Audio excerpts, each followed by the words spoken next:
பார்த்து கொண்டிருப்பது 24 நியூஸ் தமிழ். ஜம்மு காஷ்மீரில் நடைபெற்ற தேசிய அளவிலான குத்துச்சண்டை போட்டியில் தங்கப்பதக்கம் வென்ற மயிலாடுதுறையை சேர்ந்த நரிக்குறவ சமுதாய மாணவருக்கு அச்சமுதாயத்தை சேர்ந்த ஒட்டுமொத்த மக்களும் சாலையில் திரண்டு பட்டாசு வெடித்து உற்சாக வரவேற்பு. வெற்றி பெற்ற மாணவனை தோளில் சுமந்து சென்று கொண்டாடினர்.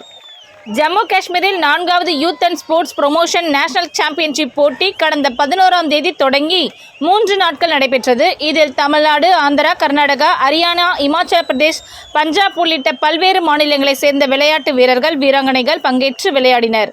இதில் 13ஆம் தேதி நடைபெற்ற குத்துச்சண்டை போட்டியில் 19 வயதுக்குட்பட்டோருக்கான பிரிவில் தமிழ்நாடு சார்பில் மயிலாடுதுறை மாவட்டம் மயிலாடுதுறை பல்லவராயன்பேட்டை நரிக்குறவர் குடியிருப்பில் வசிக்கும் வீர சிவாஜி என்ற மாணவர் கலந்து கொண்டு இறுதிப் போட்டியில் பஞ்சாப் வீரரை எதிர்கொண்டு மோதி வெற்றி பெற்று தங்கப்பதக்கம் வென்றார். வெற்றி பெற்று சொந்த ஊர் திரும்பிய வீர சிவாஜிக்கு பல்லவராயன்பேட்டை கிராமத்தில் அச்சமுதாய மக்கள் நூற்றுக்கணக்கானோர் சாலையில் திரண்டு பட்டாசு வெடித்து இனிப்பு வழங்கி மகிழ்ச்சி தெரிவித்தனர்.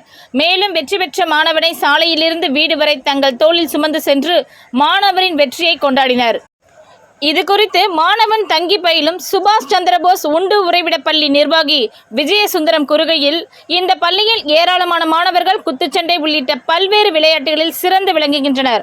ஆனால் பள்ளிக்காக விளையாட்டு மைதானம் இல்லாததால் பல கிலோமீட்டர் சென்று இந்திய விளையாட்டு ஆணைய விளையாட்டு அரங்கில் பயிற்சி பெற்று வருகின்றனர். எனவே இப்பள்ளிக்கு என தனி விளையாட்டு மைதானம் அமைத்து தர வேண்டும் என கோரிக்கை விடுத்தார்.